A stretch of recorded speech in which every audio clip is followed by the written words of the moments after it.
கோவை மாவட்டம் சூலூரில் பாஜக தலைவர் அண்ணாமலையை ஆதரித்து பேசிய டிடிவி தினகரன் தாமரையை வீழ்த்த மக்கள் துணை புரிய வேண்டும் என பேசியதால் பாஜக தொண்டர்கள் அதிர்ச்சி அடைந்தனர். கோவை நாடாளுமன்ற தொகுதியில் போட்டியிடும் அண்ணாமலையை ஆதரித்து சூலூரில் பிரச்சாரம் செய்த டிடிவி தினகரன் தாமரையை வீழ்த்த மக்கள் துணை புரிய வேண்டும் என உளறி கூட்டினார்.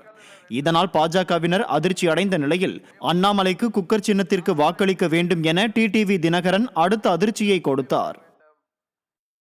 தாமரை வீழ்த்த நீங்கள் எங்கே ஊர்க்கா சொல்லு. தாமரை வீழ்த்த நீங்கள் மர்க்கா சொல்லு. தாமரை வீழ்த்த நீங்கள் மர்க்கா சொல்லு. தாமரை வீழ்த்த நீங்கள் இந்த பகுதி மக்கள் துணை புரிய வேண்டும். தேர்தல் விதிகளை மீறி செயல்படும் விடியா திமுக அரசின் அராஜக போக்கை தேர்தல் ஆணையம் கண்டுகொள்ளாமல் இருப்பதாக பொதுமக்கள் குற்றம் சாட்டி உள்ளனர். விடியா திமுகவின் பிரச்சாரத்திற்காக தாம்பரம் மாநகராட்சியின் பல்வேறு இடங்களில் பதாகைகளும் கட்சி கொடிகளும் வைக்கப்பட்டுள்ளது. இதனால் வாகன ஓட்டிகள் பெரும் அவதிக்குள்ளாகி உள்ளனர்.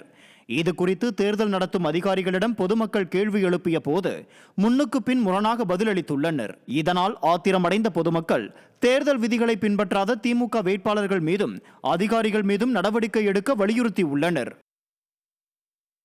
பேனர் வைக்கக்கூடிய 10க்கு 10 வைக்கக்கூடியதுக்கெல்லாம் எப்படி இந்த தேர்தல் ஆணையம் ஒப்புதல் கொடுக்குறாங்க? இது உச்சநீதிமன்றம், உயர்நீதிமன்றம் இது போல பேனரே வைக்கக்கூடாது என்று கூறிய பிறகு எதையும் இது போல ஒப்புதல் கொடுக்குறாங்க.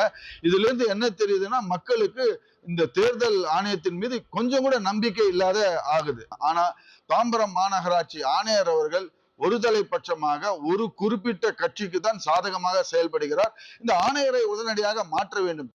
நாகை அருகே டெட் தேர்ச்சி பெற்ற ஆசிரியர்களுக்கு வேலை வழங்காத விடியா திமுகவிற்கு ஓட்டு கிடையாது என வைக்கப்பட்ட பேனரால் பரபரப்பு ஏற்பட்டது.